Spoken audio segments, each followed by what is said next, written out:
I was seated behind a pillar at my sister's wedding. Everyone pretended I wasn't family. Then a stranger sat beside me and said, "Just follow my lead and pretend you're my date." When he stood to speak, everyone turned, and my sister stopped smiling. But I'm getting ahead of myself. Let me start from the beginning, from the moment I received that cream-colored invitation in the mail 3 months earlier. The envelope arrived on a Tuesday morning in April. I was living in Denver then, working as a pastry chef at a boutique bakery downtown. My apartment was small but cozy, filled with the scent of vanilla and cinnamon from my experimental baking sessions. I'd been up since 4 that morning, perfecting a new recipe for honey lavender croissants. So when I finally stumbled home around 2 in the afternoon, I almost missed the elegant envelope wedged between bills and grocery store circulars. Victoria was getting married. My older sister, the golden child, the daughter who could do no wrong in our mother's eyes. The invitation was formal, traditional, exactly what I expected from her.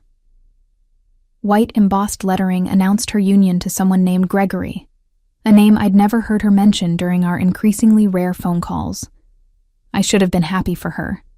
Sisters are supposed to be happy for each other during milestone moments, but as I held that invitation, all I could think about was the last family dinner we'd attended together, 6 months earlier. Our mother had hosted Thanksgiving at her house in the suburbs. I'd brought a pumpkin cheesecake I'd spent 2 days perfecting, layers of spiced cream cheese and ginger snap crust that had turned out beautifully. Victoria had brought store-bought pie. "Elizabeth, you really shouldn't have gone to so much trouble," my mother said, barely glancing at my dessert before placing it on the far corner of the buffet table. "Victoria's pie looks lovely, so classic and traditional." That was how it always went. Victoria could show up empty-handed and receive praise for her presence alone. I could bring the moon on a silver platter and it would somehow be too much, too showy, too trying too hard. The wedding invitation included a small note card, handwritten in Victoria's perfect cursive. "Elizabeth, I know we haven't been as close lately, but it would mean everything to have you there. You're my only sister." I called her that evening. She answered on the 4th ring, sounding distracted. "Victoria, I got your invitation. Congratulations." "Oh, good. I was worried it might get lost in the mail. Can you make it?" "Of course. I wouldn't miss it. Tell me about Gregory. How did you two meet?" There was a pause, just long enough to make me wonder. "At a pharmaceutical conference. He's a regional director at Bennett Health Solutions. Very successful, very established. Mother absolutely adores him." Of course she did. I wondered if Victoria loved him, or if she loved how he looked on paper. "I'm really happy for you," I said, trying to mean it. "Thank you. Listen, I have to run. We're meeting with the wedding planner in 20 minutes. I'll send you more details later." She hung up before I could say goodbye. I stared at my phone, at the abrupt end to our conversation, and felt something familiar settle in my chest. It wasn't quite sadness, wasn't quite anger. It was the dull ache of being perpetually secondary. The weeks leading up to the wedding passed in a blur of work and preparation. I bought a new dress, a soft blue that complemented my complexion without being too attention-grabbing. I arranged time off from the bakery, much to my boss's dismay since June was our busiest season. I should have known something was wrong when Victoria didn't ask me to be a bridesmaid. She had 5 bridesmaids, I learned from her social media posts. College friends, work friends, even our cousin Jessica, who she'd barely spoken to in years. But not me. "The wedding party is already set," she explained, when I finally worked up the courage to ask. "You understand, right? These are people I see regularly." I understood perfectly. I understood that I'd never be part of her inner circle, that our shared childhood meant nothing compared to her current social standing. The wedding was scheduled for a Saturday in late June at an upscale resort outside Denver. I drove there alone, my dress hanging carefully in the back seat, a small gift wrapped in silver paper on the passenger seat. I'd spent weeks deciding what to give them, finally settling on a set of handcrafted ceramic bowls from a local artist. Something thoughtful, something that showed I cared. The resort was stunning. Manicured lawns stretched toward mountain views, and the ceremony site overlooked a pristine lake. White chairs were arranged in perfect rows, and flowers seemed to bloom from every available surface. Victoria had spared no expense, which meant our mother had spared no expense. This was the wedding she'd always dreamed of, the perfect culmination of her perfect daughter's perfect life. I arrived 2 hours early, hoping to find Victoria and offer my help or at least my support. Instead, I found chaos. The bridal suite was filled with laughing women in matching robes, champagne glasses in hand, while a photographer captured every moment. I knocked softly on the open door. Victoria glanced up from her makeup chair, her eyes meeting mine for just a second before sliding away. "Elizabeth, you're here early. I thought maybe I could help with something." "Everything's under control. The wedding planner has it all handled. Why don't you go find your seat? The ceremony starts soon." One of the bridesmaids, a blonde woman I didn't recognize, giggled and whispered something to the woman next to her. They both looked at me and smiled in that way people do when they're being polite, but really wish you'd leave. I backed out of the room, my face burning. I shouldn't have come early. I shouldn't have assumed I'd be welcome in that inner sanctum of pre-wedding preparations. The ceremony site was still being prepared when I made my way outside. Staff members rushed around with last-minute adjustments, perfecting what was already perfect. I wandered to the area where guest seating had been arranged, looking for my name card. Row after row of chairs stretched before me, each row marked with small numbered signs. The front rows were clearly reserved for immediate family and VIPs. I expected to find my name somewhere in the second or third row, close enough to show I mattered, far enough to acknowledge I wasn't part of Victoria's daily life. I found my name card in the back row. The very last row, partially hidden behind a decorative pillar that supported the ceremony arbor. From that seat, I'd have a blocked view of the ceremony, unable to see my sister's face as she said her vows. I stood there holding that little card with my name printed in elegant script, and something inside me cracked. This wasn't an oversight. This was deliberate. This was Victoria's way of putting me exactly where she thought I belonged. Out of sight, out of mind, barely acknowledged. I could have left then.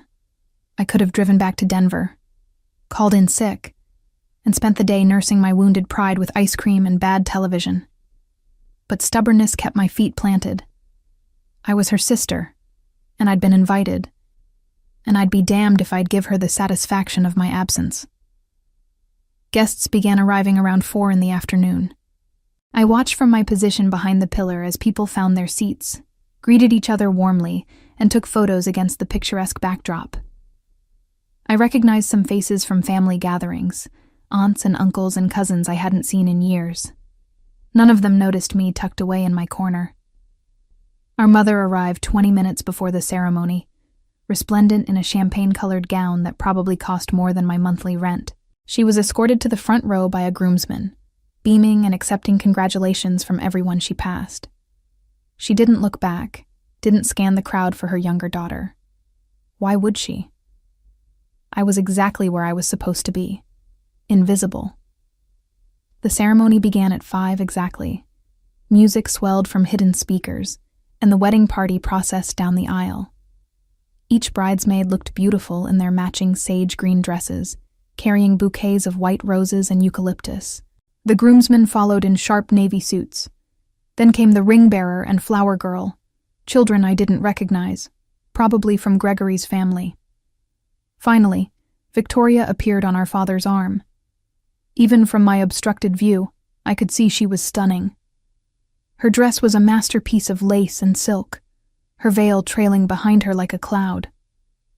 Our father, who I'd barely spoken to since my parents' divorce 5 years earlier, looked proud and distinguished in his tuxedo. I craned my neck around the pillar, trying to catch a better view. The angle was terrible. I could see maybe 40% of the actual ceremony, mostly just the backs of people's heads and occasional glimpses of the officiant. That's when I noticed I wasn't alone in the back row. A man sat 2 chairs away from me, partially hidden by the same pillar. He was younger than most of the guests, maybe in his early 30s, wearing a perfectly tailored charcoal suit. His dark hair was styled casually, and he had the kind of sharp features that belonged in a magazine advertisement. But what struck me most was the expression on his face. He looked as out of place and uncomfortable as I felt. He caught me looking and offered a small, sympathetic smile. I smiled back weakly before returning my attention to the ceremony, or what I could see of it. The officiant spoke about love and commitment and partnership. Victoria and Gregory exchanged vows that I couldn't quite hear from my position. They exchanged rings, kissed to enthusiastic applause, and just like that, my sister was married. The ceremony lasted maybe 25 minutes, though it felt both longer and shorter than that. As guests began standing and moving toward the cocktail hour location, the stranger from my row approached me. Up close, he was even more striking, with intelligent gray eyes that seemed to see more than they should. That was quite a view, wasn't it? His voice carried a hint of amusement. Spectacular, I replied dryly. I especially enjoyed the back of that gentleman's head in row 8. Very photogenic. He laughed, a genuine sound that made something in my chest loosen slightly. I'm Julian, and I'm guessing from your prime seating assignment that you're either someone's least favorite relative or you insulted the wedding planner. Elizabeth, and I'm the bride's sister, actually. His eyebrows rose, surprise crossing his features. Her sister? And they put you back here? Apparently, I'm not part of the wedding aesthetic. Julian studied me for a moment, and I had the distinct impression he was seeing far more than my bitter humor. Well, that's their loss. The cocktail hour is about to start, and I have a feeling it's going to be just as awkward as the ceremony.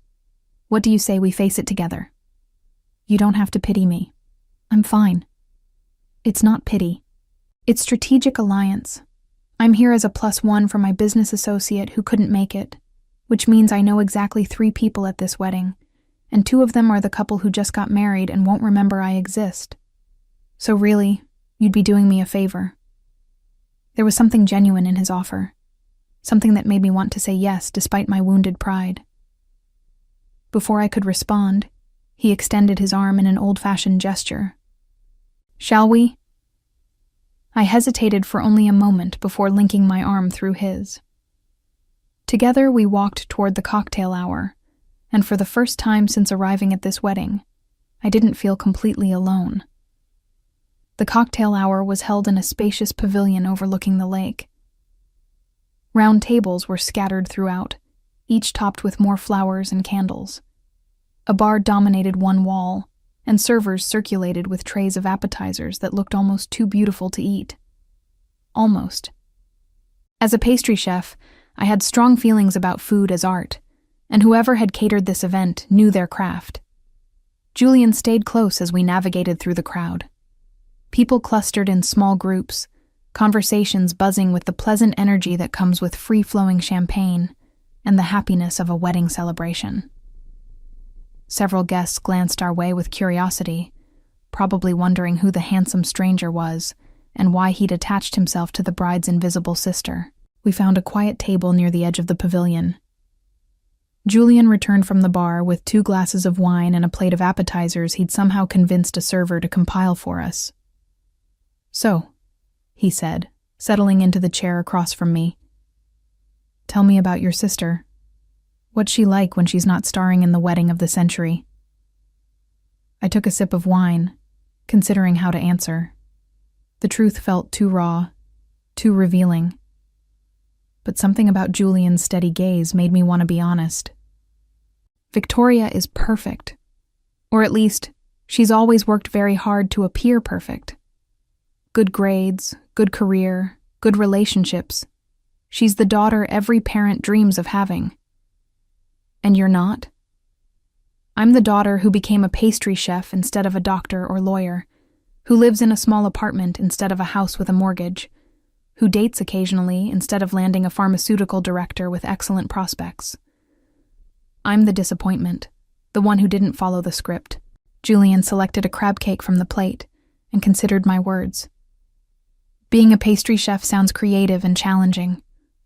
Not everyone can master that craft. Try telling my mother that. She still introduces me as Elizabeth, who works with food, like I'm flipping burgers at a fast food chain. Family dynamics can be complicated. That's a diplomatic way of saying my family is dysfunctional. I grabbed a stuffed mushroom, suddenly ravenous. I'd been too nervous to eat earlier. What about you? What do you do that landed you an invitation to this event? I work in renewable energy consulting. My company helps businesses transition to sustainable practices, boring technical stuff that makes people's eyes glaze over at parties. That doesn't sound boring at all. It sounds important. Thanks. Most people just want to know if I can get them a deal on solar panels. He smiled, but there was something guarded in his expression. I was supposed to be here with my colleague Dominic. He's the one who actually knows the groom through some business connection, but he came down with pneumonia last week and I got voluntold to represent our company. So we're both wedding crashers in our own way. Survivors of inadequate seating arrangements, at least. We talked through the cocktail hour, and I found myself relaxing despite the circumstances. Julian was easy to talk to, asking questions that showed genuine interest rather than polite small talk. He wanted to know about my favorite desserts to make, about the challenges of working in a professional kitchen, about why I'd chosen pastry over other culinary paths. I asked him about his work, about the satisfaction of helping companies reduce their environmental impact, about the frustrations of dealing with clients who wanted change, but weren't willing to do the hard work to achieve it. He spoke passionately about renewable energy, about creating systems that could sustain future generations, and I found myself captivated by his enthusiasm. "You really believe in what you do," I observed. "Is that so surprising?" Most people at my sister's wedding seem more interested in appearing successful than actually being passionate about anything. Julian's expression shifted, something calculating entering his eyes. "You notice a lot for someone who was sitting behind a pillar. When you're invisible, you learn to watch people. It's amazing what you see when no one knows you're looking." A server approached to announce that dinner was being served in the main ballroom. Guests began flowing toward the entrance, and Julian stood, offering his hand. "Ready to see if your seating assignment for dinner is any better?" It wasn't. The reception hall was gorgeous, decorated with what must have been thousands of dollars worth of flowers and lighting. Long tables were arranged in a U-shape, with the head table elevated slightly on a platform where Victoria and Gregory would sit with their wedding party. Place cards directed guests to their assigned seats. I found my name at a table in the far corner, positioned so that I'd need to crane my neck awkwardly to see the head table. The chairs around me were empty, suggesting I'd been placed with the overflow guests, the people who had to be invited, but didn't quite fit anywhere else. Julian appeared at my elbow, his own place card in hand. "Interesting. I'm at the opposite end of the room, almost like someone wanted to make sure the unimportant guests were spread out so we wouldn't cluster and make the seating chart look unbalanced. This is ridiculous." The words came out sharper than I intended, frustration finally breaking through my careful composure. I'm her sister, her only sibling, and she's treating me like I'm some distant acquaintance she felt obligated to invite. You know what? Screw the seating chart. Julian plucked my place card from the table and pocketed it along with his own. Come on. What are you doing? Improvising. Just follow my lead and pretend you're my date. Before I could protest, he guided me toward a table much closer to the head table, one clearly designated for important guests. He pulled out a chair for me, his hand warm on my back as I sat, and then settled into the seat beside me with the confidence of someone who belonged exactly where he was. Julian, we can't just... We can, and we did. If anyone asks, there was a mix-up with the seating assignments and we're fixing it ourselves. Trust me. The table filled quickly with guests who seemed to know each other well. They were Gregory's business associates, I gathered from their conversation. People from the pharmaceutical industry who spoke in acronyms and trade terms I didn't understand. They greeted Julian with familiarity, calling him by name, and he responded with easy confidence that suggested he knew exactly who they were. A woman named Patricia, who introduced herself as the Vice President of Operations at Bennett Health Solutions, smiled warmly at me. "And you must be Julian's girlfriend. He's been keeping you a secret." I opened my mouth to correct her, but Julian smoothly interjected. "Elizabeth prefers to stay out of the spotlight. She's not one for corporate events usually, but she made an exception for this wedding." "How sweet. And how do you know the bride and groom?" "Elizabeth is Victoria's sister, actually." Patricia's eyebrows lifted in surprise. "Oh, I had no idea Victoria had a sister. She never mentioned it during any of our meetings about the wedding arrangements." Her smile faltered slightly, as if realizing how that sounded. "I mean, I'm sure it just never came up in conversation." "I'm sure," I replied, keeping my voice neutral, even as the comment stung. My sister had worked closely enough with Gregory's colleagues to plan aspects of this wedding, and she'd never once mentioned having a sister. Dinner was served in courses, each plate more elaborate than the last. Seared scallops gave way to a fresh salad, then a choice of beef tenderloin or herb-crusted salmon. The food was exceptional, but I barely tasted it. I was too aware of Julian beside me, of the way he played his role as my date with convincing ease. His hand occasionally touched my shoulder or back in small gestures that looked casual, but felt intentional. He included me in conversations, deferred to my opinions, made me feel visible in a way I hadn't felt since arriving at this wedding. Between courses, Gregory's father stood to give a speech. He talked about his son's accomplishments, about how proud he was to welcome Victoria into their family, about the bright future ahead of the young couple. He mentioned how Victoria had brought joy and sophistication into Gregory's life, how she was exactly the kind of woman he'd always hoped his son would marry. My mother stood next. Her speech was shorter but no less effusive. She spoke about Victoria's childhood, about her daughter's determination and grace, about how she'd always known Victoria would achieve great things. She talked about the wedding planning process, about mother-daughter shopping trips and cake tastings and all the precious moments they'd shared. She didn't mention me once, not even in passing, not even to acknowledge that Victoria had a sibling. It was as if I'd been edited out of the family history entirely. I felt Julian's hand find mine under the table, his fingers intertwining with mine in a gesture of support. I squeezed back, grateful for the anchor. Then came the best man's speech, full of jokes about Gregory's bachelor days and heartfelt sentiments about finding true love. The maid of honor followed with stories about Victoria's perfectionism and her romantic nature, about how she'd always dreamed of a fairy tale wedding. I waited for someone to mention me, to acknowledge my existence in even the most minimal way. But speech after speech passed, and my name never came up. I was the ghost at the feast, present but unseen. Dessert was served, an elaborate tiered creation of chocolate and raspberry that looked impressive, but lacked the depth of flavor it should have had. The ganache was too sweet, the cake layers too dry. As a professional, I couldn't help but critique it, and Julian noticed my expression. "Not up to your standards?" "It's beautiful, but beauty isn't everything. The execution is off.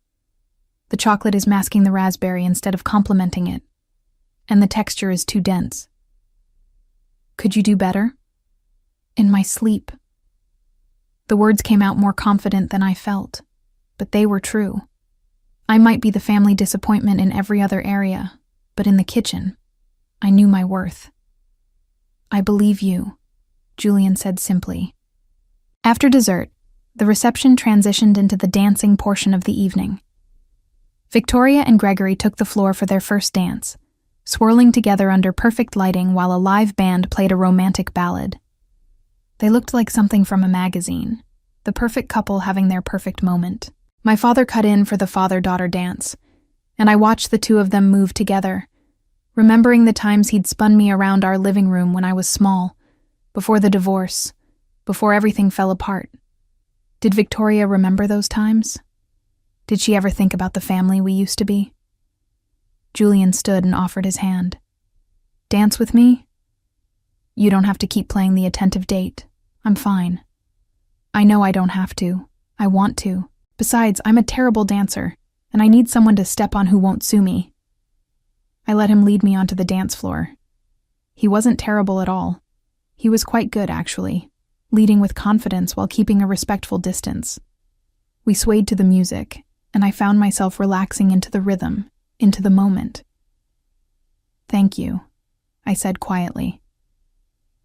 For tonight, for sitting with me, for the whole fake date thing. You didn't have to do any of this.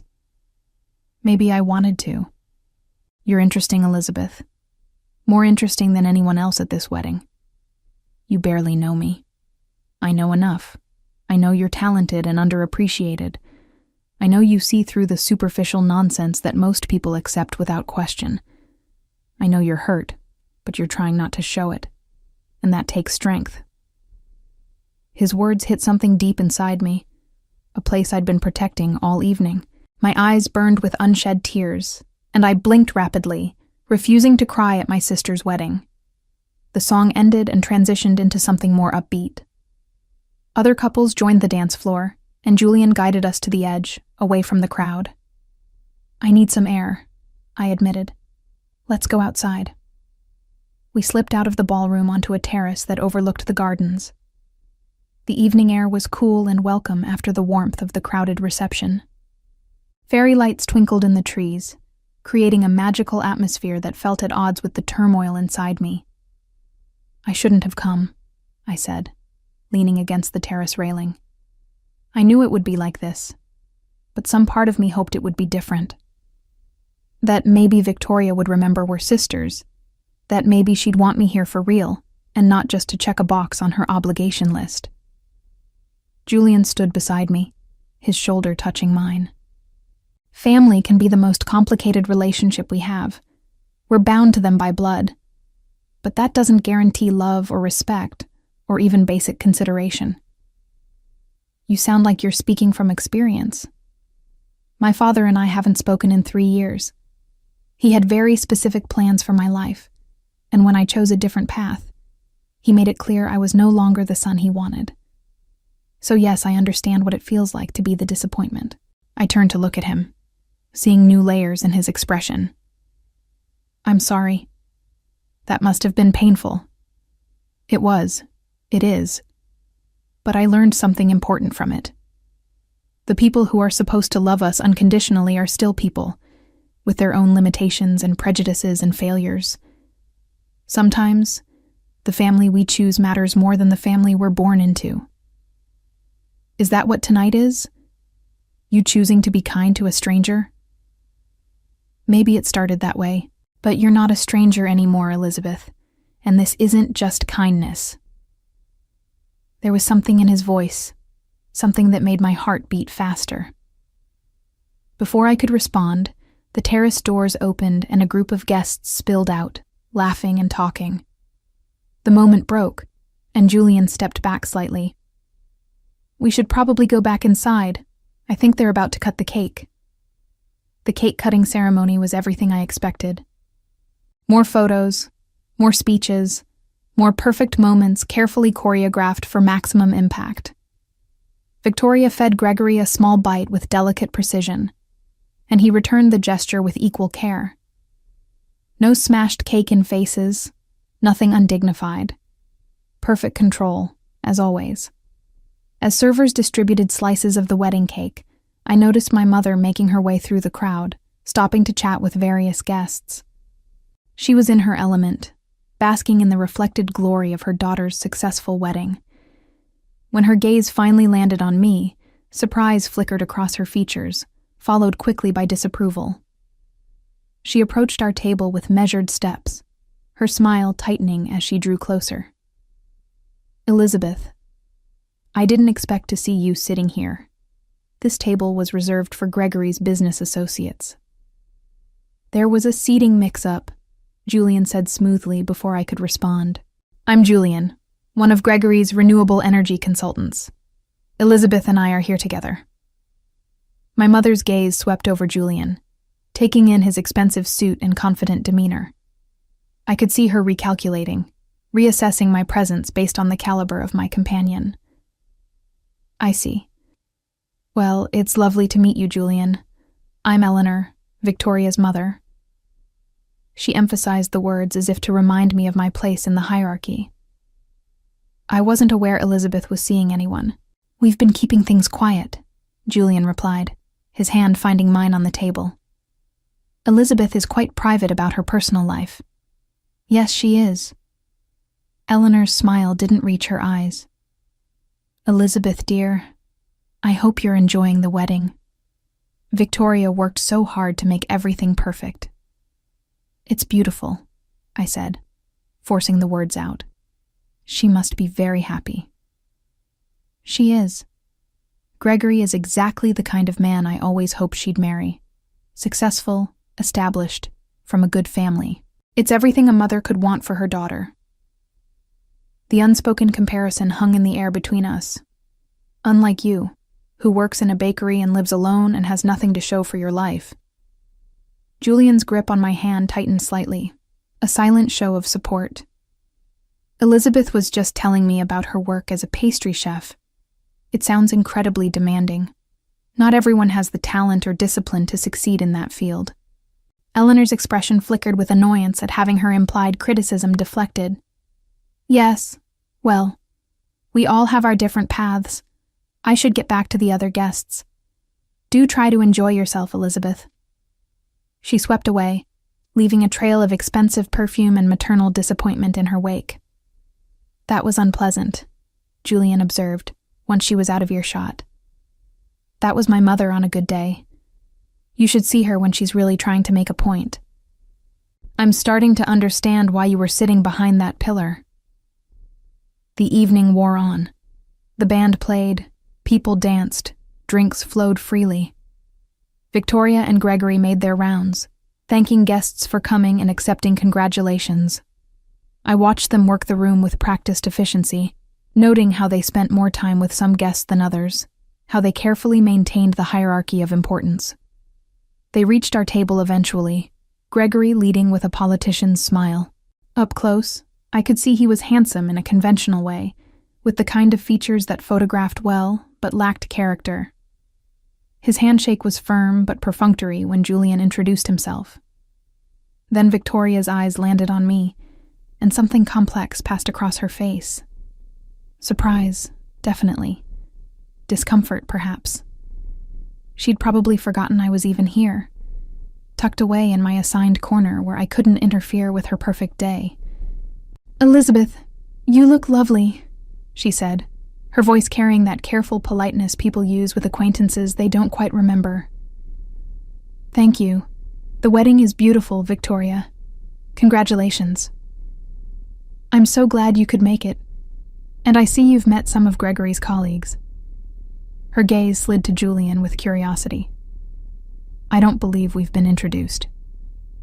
Julian, I work with Gregory on sustainability initiatives for Bennett Health Solutions, and I have the pleasure of being Elizabeth's date this evening. Victoria's eyes widened slightly. This was clearly news to her. Oh, I didn't realize you were seeing anyone, Elizabeth. How wonderful. The way she said it, with that slight emphasis on the word wonderful, suggested she found it more surprising than wonderful, as if she couldn't quite believe someone like Julian would be interested in someone like me. We've been dating for a few months, Julian continued, his arm sliding around my waist in a gesture that looked natural and possessive. Elizabeth is remarkable.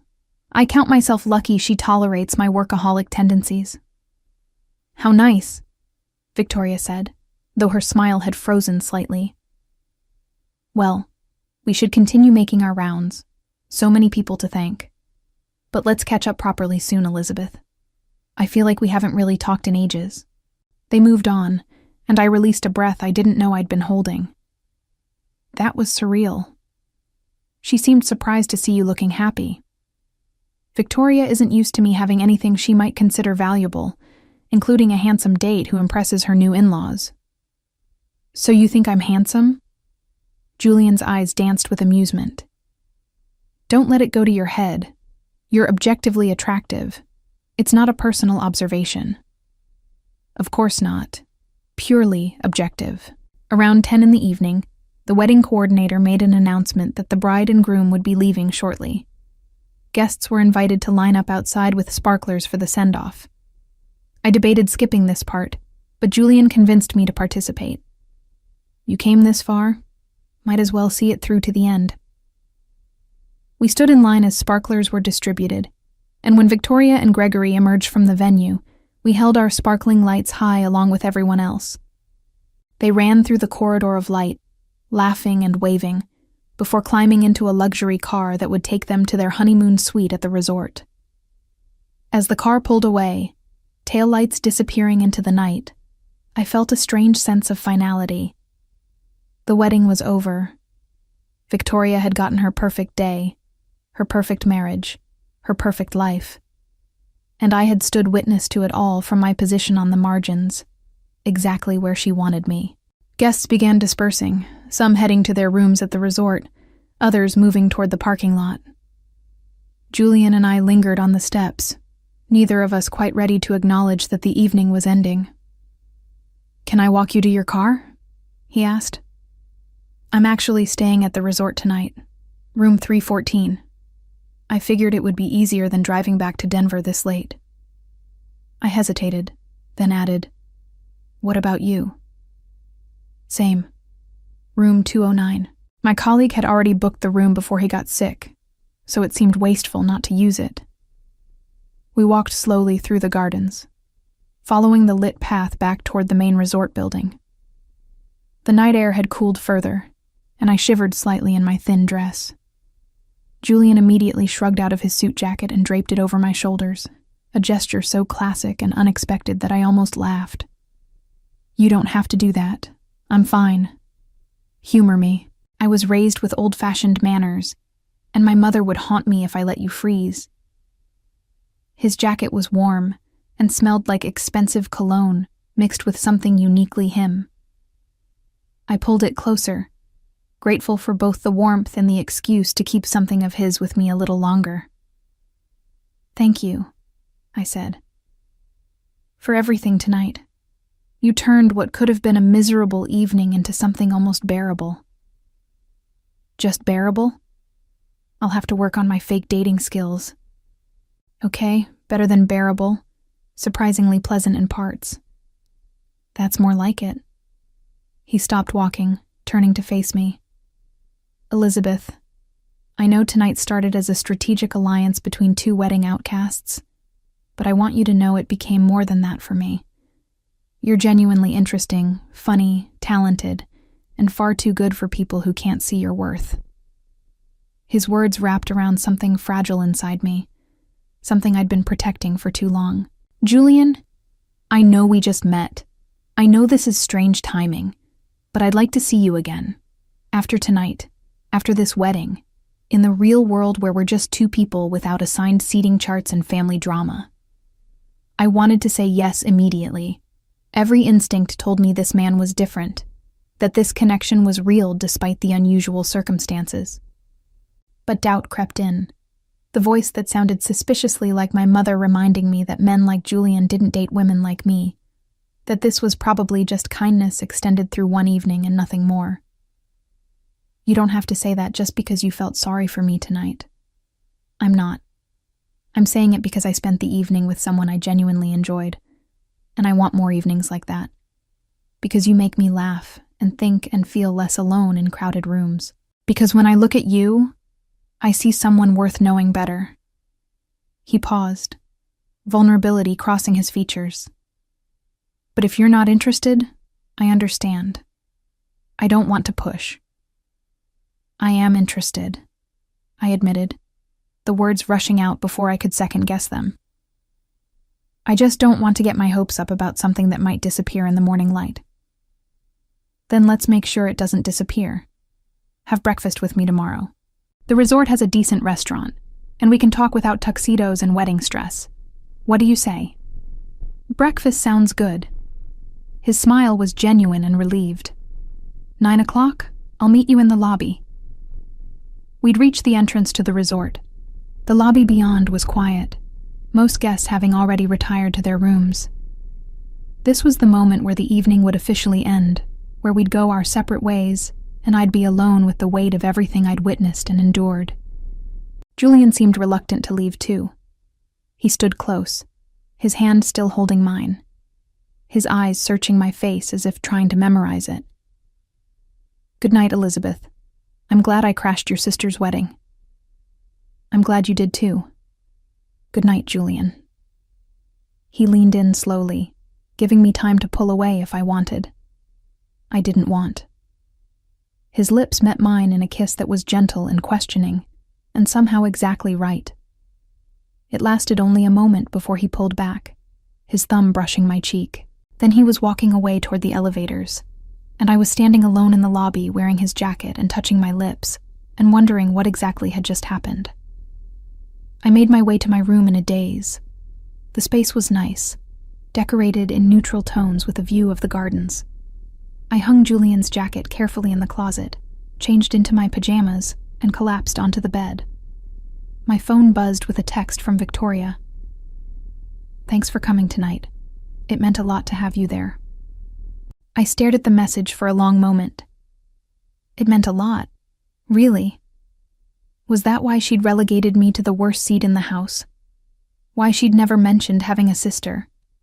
Why she'd looked surprised to find me at a decent table during the reception?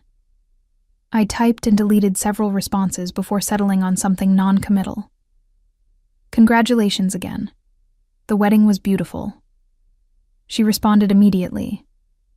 "We should definitely get together when I'm back from the honeymoon. I want to hear all about your new boyfriend. He seems very successful." Of course that's what she'd taken away from the evening. Not that I'd been there supporting her, not that we'd barely spoken all night, but that I'd shown up with an impressive date. That was the only thing that made me visible to her. I didn't respond. Instead, I set my phone aside and stared at the ceiling, processing the emotional whiplash of the entire day. I'd come to this wedding expecting to feel like an outsider, and I'd been proven right in the worst ways. But I'd also met Julian, had those hours of feeling seen and valued, and now I had breakfast to look forward to in the morning. Sleep came slowly, my mind replaying moments from the evening. Victoria's perfect smile, my mother's dismissive comments, Julian's hand in mine, the sparklers lighting up the night sky. Tomorrow I'd go home to Denver, back to my apartment, and my job and my regular life. But something had shifted tonight, some fundamental understanding about my place in my family and my own worth. I woke around 8 the next morning to sunlight streaming through the curtains. For a moment, I couldn't remember where I was. Then the previous day came flooding back, bringing with it a mix of emotions I wasn't quite ready to face. I showered and dressed carefully in casual clothes I'd packed, trying to look effortlessly pretty without seeming like I was trying too hard. The irony wasn't lost on me. After spending an entire wedding being invisible, I was now worried about making a good impression on a man I'd just met.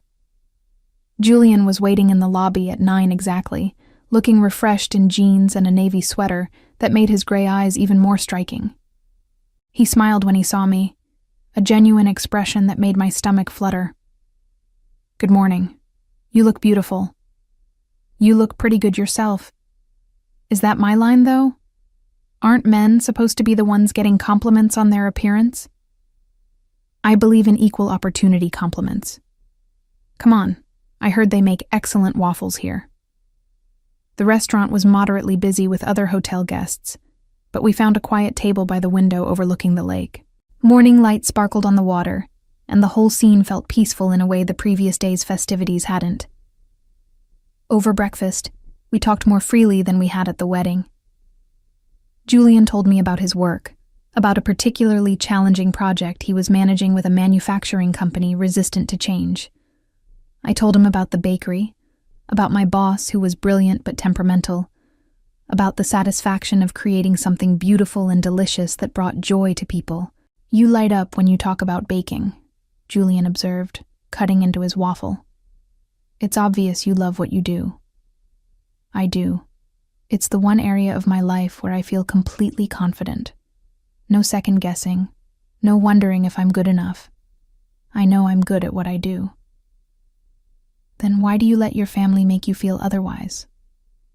The question was direct, almost confrontational, but his tone remained gentle. I set down my fork, considering how to answer. Because they're my family. Because some part of me still wants their approval, even though I know I'll never get it. Not the way Victoria gets it, anyway. What if you stopped wanting their approval? What if you decided your opinion of yourself mattered more than theirs? Easier said than done when you've spent your whole life being compared to someone and coming up short. Julian reached across the table, his hand covering mine. For what it's worth, I think you're extraordinary. And I don't say that lightly. We finished breakfast and walked outside, neither of us quite ready to part ways. The morning was beautiful, the kind of June day that promised summer without the oppressive heat. Other guests were checking out, loading luggage into cars, heading back to their regular lives. I should probably get on the road soon, I said reluctantly. I have work tomorrow, and I need to prep some things this afternoon. Before you go, can I ask you something? Julian's expression turned serious. Last night, watching how your family treated you, seeing how they've made you feel small and unimportant, it made me angry. Not just sympathetic, but genuinely angry on your behalf. That's kind of you, but I'm not finished. What if there was a way to change the narrative? To make them see you differently? To give you back some of the power they've been taking from you all these years? I studied his face, trying to understand where this was going. What do you mean? I mean, what if we continued this? Not fake dating, but real dating. What if we spent time together, built something genuine, and along the way, showed your family that you're not the disappointment they've painted you as? Julian, I'm not going to use you to make my family jealous. That's not fair to you. You wouldn't be using me, I'm offering. Because I want to see you again regardless, but I also want to help you if I can. Think about it. Your sister just married a pharmaceutical executive, right? Well, I happen to be someone her new husband's company needs. Someone who could make things very interesting for them. A chill ran through me that had nothing to do with the morning air. What are you saying exactly? Julian's expression shifted, becoming more calculating than I'd seen before. I'm saying that Gregory's company, Bennett Health Solutions, has been in talks with my firm about a major sustainability overhaul. It's a multi-million-dollar project that would significantly improve their environmental impact and their public image. I'm one of the lead consultants on the proposal. And you'd use that as leverage somehow. Not leverage exactly. Just an opportunity to remind them that people they overlook might be more important than they realize. Your family, especially Victoria, seems very invested in status and success. What if you suddenly had access to that world through me? What if they had to see you differently? I should have said no. I should have thanked him for the thought, but explained that revenge wasn't my style, that I was above such pettiness. But standing there in the morning light, remembering every slight and dismissal from the night before, something darker whispered that maybe I deserved a little vindication. This feels manipulative, I said slowly. Is it more manipulative than seating you behind a pillar at your own sister's wedding? Than never mentioning you have a sister to colleagues she worked with on planning? Than your mother pretending you don't exist in her speeches? Julian's voice was passionate now. Sometimes the people who hurt us need to be shown consequences. Not cruelty, just consequences. What would this actually look like? I'm not going to sabotage anyone's business or career. I'm not that person. Nothing like that. I'm talking about visibility, about making sure you're present and acknowledged at future family events, About your sister and mother realizing that dismissing you means potentially damaging relationships that matter to Gregory's career. About you finally getting the respect you deserve, even if it starts from a place of obligation rather than genuine affection. It was twisted logic, and I knew it. But it was also seductive. How many years had I spent being invisible? How many family gatherings had I endured being treated as lesser? The thought of Victoria being forced to acknowledge me, to include me, to treat me like I mattered. It was intoxicating. I need to think about this, I said finally. Of course. Take all the time you need. But Elizabeth, whether you agree to any of this or not, I meant what I said about wanting to see you again. That part is real. No manipulation involved. We exchanged phone numbers before parting. Julian kissed me goodbye, another gentle kiss that made my heart race. And then I was driving back to Denver with my thoughts in turmoil. The next week passed in a blur of work and confusion. Julian texted me daily, casual messages about his day that gradually built into longer conversations. We talked about everything and nothing: books we'd read, places we wanted to travel, childhood memories that shaped us.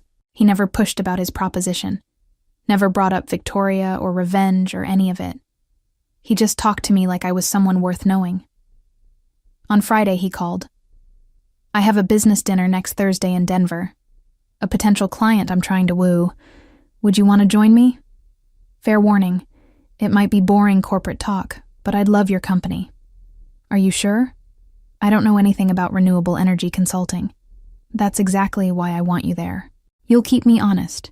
Keep the conversation from disappearing completely into jargon.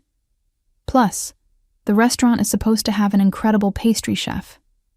I thought you might enjoy critiquing their desserts. I laughed despite myself. You're bribing me with professional reconnaissance? Is it working? Yes.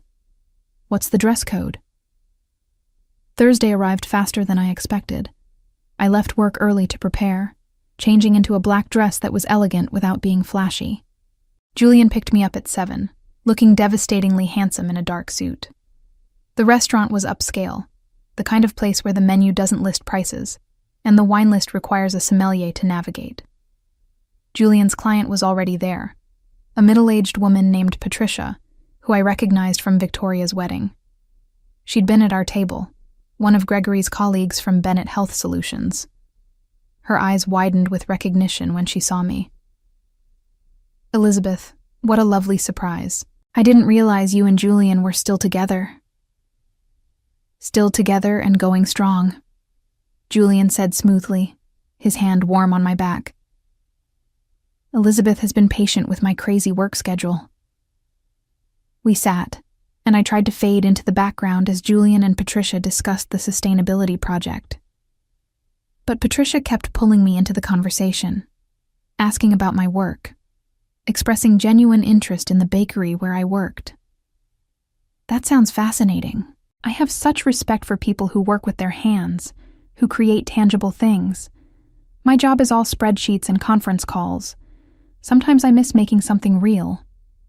The dinner progressed pleasantly, and when dessert arrived, a deconstructed lemon tart with lavender cream, I couldn't help offering my professional opinion. The components are technically excellent, but they're fighting each other rather than creating harmony. The lavender is too strong, overwhelming the lemon instead of complementing it. Patricia leaned forward with interest. Could you fix it? If you were making this, what would you change? I found myself explaining the balance of flavors, the importance of letting each element shine without dominating. Julian watched me with something like pride, and Patricia listened intently, asking follow-up questions that showed she was genuinely engaged. You know, we're planning a major corporate event in August, Patricia said as coffee was served. A celebration for the successful completion of our sustainability project, assuming Julian's team delivers everything they've promised, of course. She smiled at him. We haven't settled on a caterer yet. Would your bakery be interested in handling the desserts? I blinked, caught off guard. We're a small operation. I'm not sure we'd have the capacity for a large corporate event. Let me rephrase. Would you personally be interested in creating desserts for the event? We could work around your schedule, and I'm authorized to offer very competitive compensation. Julian squeezed my hand under the table, a silent show of support. Elizabeth's work is exceptional. You'd be lucky to have her. I'd need to talk to my boss, make sure it wouldn't conflict with bakery commitments, but yes, I'd be interested in discussing it further. Patricia smiled warmly. Excellent. I'll have my assistant reach out to you next week with details. And Julian, excellent choice in girlfriend. She's delightful. After dinner, Julian drove me home. I was quiet, processing what had just happened. At my apartment building, he parked and turned to face me. That was quite an evening, he said. Did you plan that?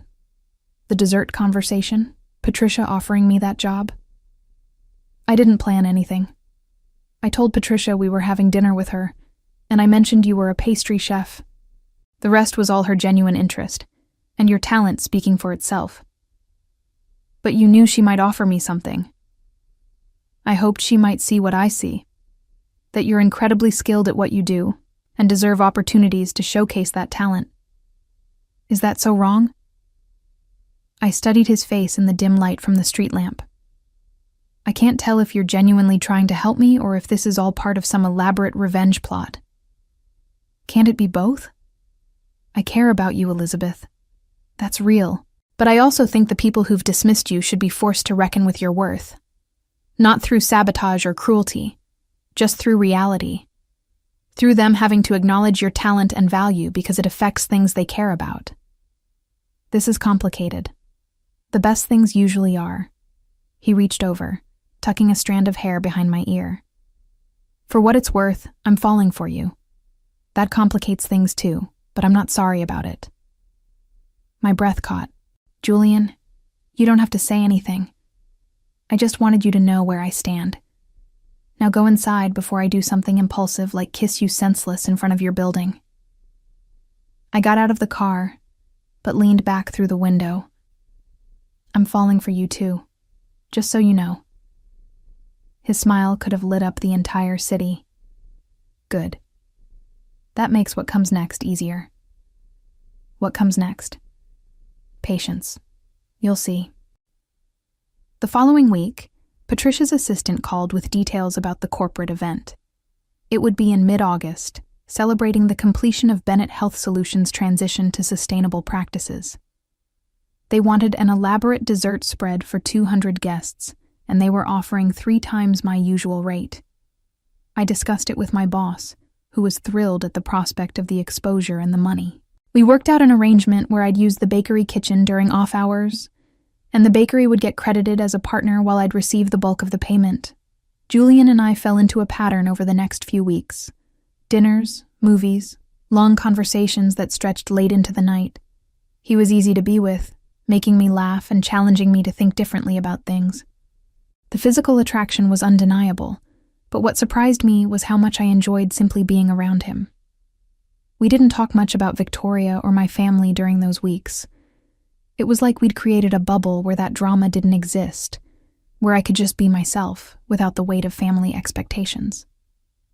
Then, 6 weeks after the wedding, Victoria called. Elizabeth, hi. Sorry I haven't been in touch since the honeymoon. Things have been crazy with settling into married life. No worries. How was the trip? Incredible. The Maldives were everything we hoped for. Listen, I wanted to see if you were free for lunch this Saturday. I feel like we haven't really talked in forever, and I want to catch up properly. I almost said no out of habit, but then I thought about Julian's words, about visibility and respect. Sure, I can do lunch. Where did you have in mind? We met at an upscale bistro near her new house, the kind of place where Victoria felt comfortable. She looked tanned and relaxed, the picture of newlywed bliss. We ordered salads and made small talk about the honeymoon, about her new neighborhood, about Gregory's work. So, she said finally, tell me about Julian. You two seemed quite close at the wedding, but you never mentioned you were seeing anyone. It's relatively new. We met a few months ago through work connections. He seems very successful. Gregory's colleagues were all impressed by him. Apparently, his company is handling a massive project for Bennett Health. There it was, the real reason for this lunch. Not sisterly bonding, but fishing for information about someone who mattered to her husband's career. Julian's very good at what he does, I said neutrally. I'm just surprised you never mentioned him before. I mean, I told you all about Gregory when we started dating. Had she, though? I remembered stilted phone calls where she'd mentioned having a boyfriend but provided few details. But pointing that out would only create conflict, and I was curious to see where this conversation was heading. I tend to keep my personal life private. Well, I'm glad you're happy, and I heard you're doing the desserts for the Bennett Health event in August. That's wonderful. Gregory mentioned Patricia was very impressed with you. It's a good opportunity. Victoria stirred her salad absently. Listen, I wanted to apologize if things felt weird at the wedding. I know the seating arrangement wasn't ideal, and I feel bad that we didn't get much time to talk. The seating arrangement put me behind a pillar, Victoria. It wasn't just not ideal, it was humiliating. She had the grace to look uncomfortable. That was the wedding planner's mistake. She didn't understand family dynamics, and by the time I saw the setup, it was too late to change things without causing chaos. You could have mentioned having a sister to Gregory's colleagues, to anyone, but you didn't. That's not fair. Of course people know I have a sister. Patricia didn't. She was surprised at the wedding when Julian mentioned it. She said you'd never brought it up during all your planning meetings. Victoria's face flushed. I don't talk about my personal life at work. That doesn't mean I'm hiding you. Doesn't it, though? When was the last time you invited me to anything? When did you last call just to talk, not because you needed something or had an obligation? Elizabeth, you're being dramatic. We're sisters. Of course we have a relationship. Do we? Because from where I'm sitting, we have a biological connection, and not much else. You treat me like an afterthought, like someone you have to include out of duty, but would rather forget. Victoria set down her fork, her composure cracking slightly. Is that really what you think? That I don't care about you? I think you care about me the way you care about distant cousins. Present at major events, but not really part of your life. And honestly, I've accepted that. What bothers me is the pretense. Don't invite me to lunch and act like we're close when we both know we're not. Fine. You want honesty? I'll give you honesty. You made choices that embarrassed our mother. You chose a career path that she couldn't brag about to her friends. You refused to conform to the expectations we grew up with. And yes, that created distance between us. I'm sorry if that hurts your feelings, but it's the truth. Her words confirmed what I'd always suspected, but never heard spoken aloud. I wasn't the disappointment because I'd failed. I was the disappointment because I'd refused to compete on their terms. Thank you for finally being honest, I said quietly. But here's some honesty back. I'm not embarrassed by my choices. I love what I do, and I'm good at it. If that's not enough for you or Mother, that's your problem, not mine. And I'm done apologizing for being myself. I stood, placing enough cash on the table to cover my meal. Thanks for lunch, Victoria. And congratulations again on your marriage. I hope it brings you everything you're looking for. I left before she could respond, my hands shaking as I walked to my car. The conversation had been brutal, but necessary. Something inside me had shifted. Some fundamental refusal to keep accepting crumbs of affection from people who saw me as lesser. Julian called that evening. I told him about the lunch, about Victoria's admission, about how I'd finally stood up for myself. I'm proud of you, he said. That took courage.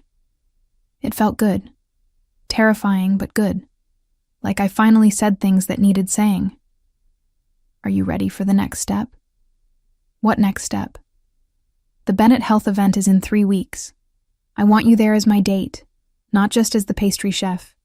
I want you visible and acknowledged and impossible to dismiss. Are you ready for that? I thought about Victoria's face during our lunch, about my mother's dismissive comments at the wedding, about all the years of being treated as less than. Yes, I'm ready. The 3 weeks passed in a flurry of preparation. I worked obsessively on the dessert menu, creating elegant individual portions that would be both beautiful and delicious. Chocolate raspberry tarts with gold leaf, lemon panna cotta with edible flowers, miniature opera cakes with perfect layers, honey lavender macarons that melted on the tongue. Each piece was a work of art, proof of my skill and dedication. Julian helped where he could, taste-testing components and offering honest feedback. Our relationship had deepened during this time, moving from the exciting uncertainty of new romance into something more solid. I was in love with him, though I hadn't said the words aloud. I suspected he felt the same. The night of the event arrived. It was being held at an elegant event space downtown, all glass walls and modern architecture. I'd spent the afternoon setting up the dessert display, arranging each piece on tiered stands with strategic lighting to highlight the artistry. I changed into a stunning emerald dress Julian had insisted on buying me, telling me I needed to look as impressive as my desserts. My hair was styled in soft waves, my makeup flawless. When Julian saw me, his expression made the effort worthwhile. "You're breathtaking," he said simply. "You clean up pretty well yourself." The event was already in full swing when we made our entrance. 200 guests mingled throughout the space, pharmaceutical executives and city officials and business leaders. I spotted Gregory and Victoria across the room, deep in conversation with a group of colleagues. My mother was there too, looking elegant in champagne silk. Patricia spotted us immediately and rushed over. "Elizabeth, the desserts are stunning. Everyone is already talking about them. You've outdone yourself." "Thank you. I'm glad they meet expectations." "Meet them? You've exceeded them by miles. Come, I want to introduce you to some people." The next hour was surreal. Patricia pulled me from group to group, introducing me as the talented pastry chef responsible for the incredible desserts. People complimented my work, asked about my training, requested business cards. I was visible in a way I'd never been at family events, acknowledged for my actual skills rather than dismissed for my choices. Julian stayed close, his presence both supportive and strategic. He made sure to mention our relationship to everyone we spoke with, positioning me not just as the chef, but as his partner. In this world that valued connections and status, being Julian's girlfriend carried weight.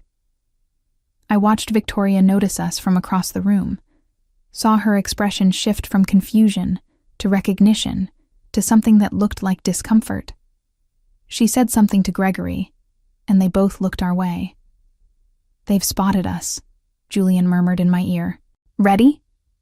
"For what?" "To remind them you exist." Before I could respond, Gregory was approaching with Victoria beside him.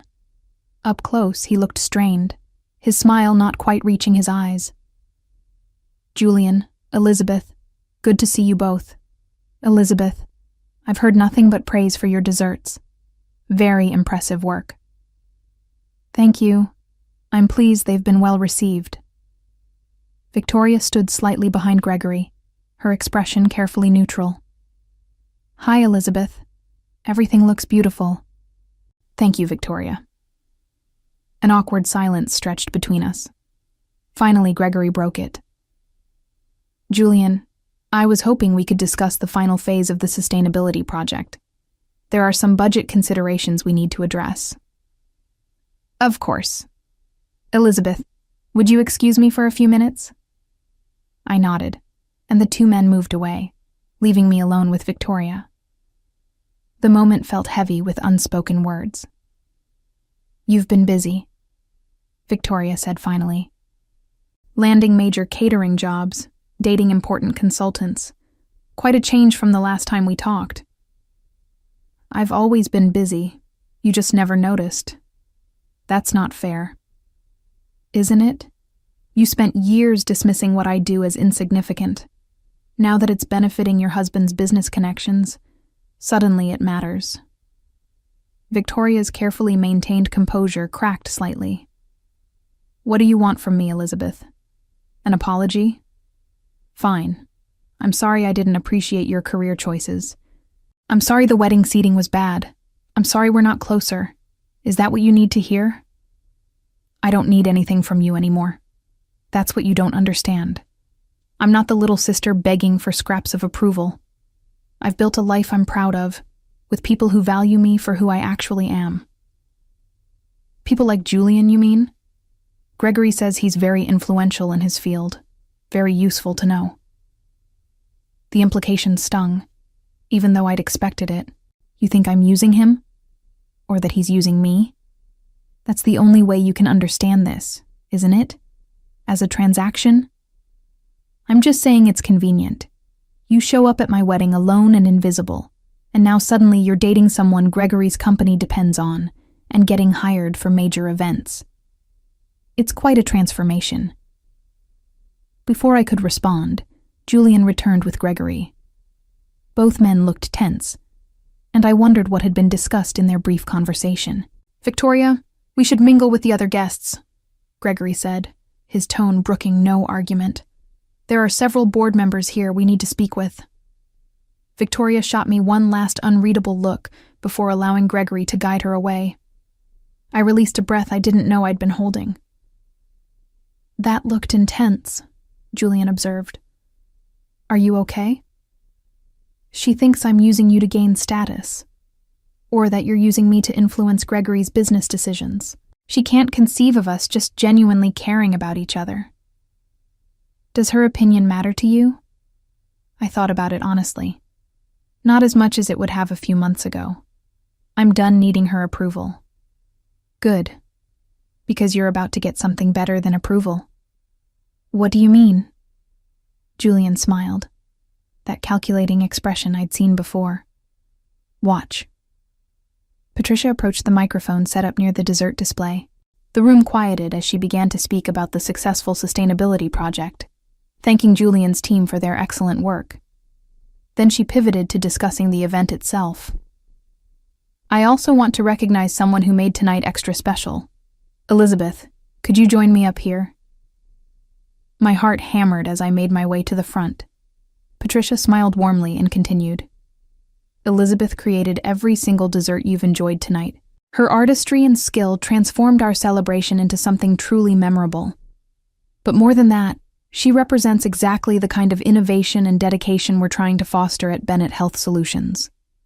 Which is why I'm pleased to announce that we'll be partnering with her for all of our major events going forward. Elizabeth, thank you for your incredible work." The room erupted in applause. I stood there, stunned, as Patricia handed me an envelope containing the contract we'd apparently just entered into. My eyes found Julian in the crowd, saw his proud smile, and understood that he'd orchestrated this moment perfectly. Then I found Victoria. She stood next to Gregory, clapping along with everyone else, but her expression was complex. Surprise, certainly. Discomfort. Maybe even a hint of respect she'd never shown before.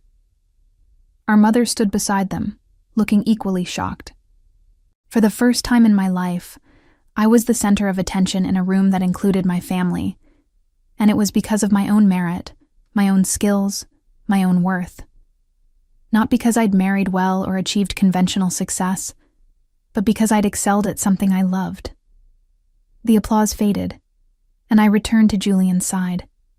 He pulled me close, kissing my temple. "How does it feel?" he whispered. "Like vindication, like finally being seen. You were always worth seeing. They were just too blind to notice." The evening continued, but everything had shifted. People sought me out specifically now, not as Julian's girlfriend or Victoria's sister, but as Elizabeth, the talented pastry chef with a bright future. My mother approached eventually, her smile tight but present. "Congratulations, dear. That was quite an announcement." "Thank you, Mother. I suppose your career choice has worked out after all." It wasn't an apology, wasn't an acknowledgement of years of dismissal. But it was something. a grudging recognition that perhaps I'd known what I was doing all along. In the months that followed, everything changed. The Bennett Health Partnership led to other opportunities, other high-profile events that showcased my work. Julian and I moved in together, our relationship deepening into something permanent and real. We talked about the future, about marriage and children, and building a life that honored both our ambitions. Victoria and I reached a cautious détente. We weren't close, probably never would be, but there was mutual respect now. She'd learned that dismissing me came with consequences, that I had value beyond her narrow definition of success. Our interactions remained formal, but cordial, family gatherings no longer the painful exercises in invisibility they'd once been. My mother struggled more with the adjustment. She'd built her identity around Victoria's achievements, and having to acknowledge mine upset her carefully maintained hierarchy. But even she couldn't ignore the reality of my success, the respect I'd earned in my field, the life I'd built on my own terms. As for Victoria and Gregory, the consequences of her treatment of me became increasingly apparent over time. Gregory's reliance on Julian's company for sustainability consulting meant that Victoria could never fully dismiss me without potentially damaging her husband's professional relationships. She'd backed herself into a corner of forced civility, having to include me in family events and acknowledge my presence because doing otherwise might reflect poorly on Gregory. The pharmaceutical industry was smaller than people realized, and word traveled fast about how executives' families conducted themselves. Victoria, who had always been so careful about maintaining the perfect image, now had to ensure that image included being a supportive sister. The irony wasn't lost on me. She'd spent years making me invisible, and now she was trapped in a situation where she had to make me visible, had to sing my praises to her husband's colleagues, had to pretend we'd always been close. Every family gathering became a performance where she couldn't afford to slip, couldn't afford to show the disdain she'd once displayed so freely. Her perfect life now required my presence, and that requirement would follow her for as long as Gregory's career depended on maintaining good relationships with Julian's firm. She'd constructed her own cage, one where she'd forever be reminded that the sister she'd dismissed had become someone she couldn't afford to ignore. Looking back on that wedding day, on sitting behind that pillar feeling invisible and worthless, I could hardly recognize the person I'd been. Julian had offered me more than fake dating protection at a difficult event. He'd offered me a mirror that reflected my true worth, a partnership that elevated rather than diminished, and the tools to demand the respect I'd always deserved. The revenge, if that's what it was, hadn't been about cruelty or destruction. It had been about finally, definitively, proving that I mattered, not because of who I married or how I compared to my sister, but because of who I was and what I could do. And as I stood in the kitchen of the bakery I now co-owned, creating art from flour and sugar and skill, I realized that the best revenge had been becoming exactly who I was meant to be, and making them all watch while I did it.